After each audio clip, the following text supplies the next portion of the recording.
Hello guys, শুভ সকাল। আবার আমি বাকিটা দেখানোর জন্য চলে এসেছি।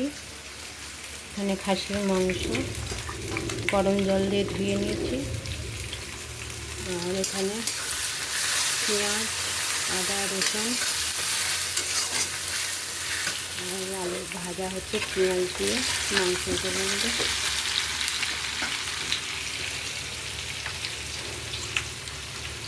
আর এখানে নিম পাতা ভেজে নিয়েছি, আলু দিয়ে মাখা হবে। পাঁপড় ভাজা, মাংসটা দিয়ে দিলাম। খাসির মাংস একটু টাইম লাগবে,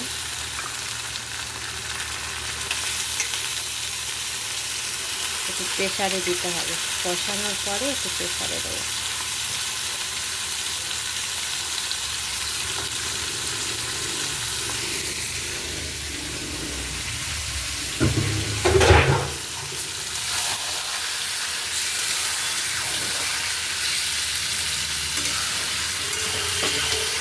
আজকে আমাদের রবিবারে খাসির মাংস হচ্ছে। আপনাদের নেমন্তন্ন রইল, চলে আসেন। পাঁপড় ভাজা, ডাল, খাসির মাংস আর নিম পাতা আলু দিয়ে মাখা। চিকেনের জন্য চাউমিন।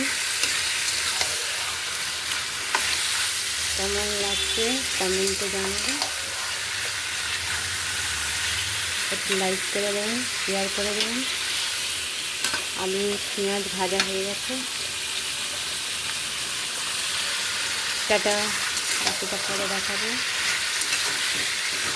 কেমন হয়েছে। লাইক কমেন্ট করবে।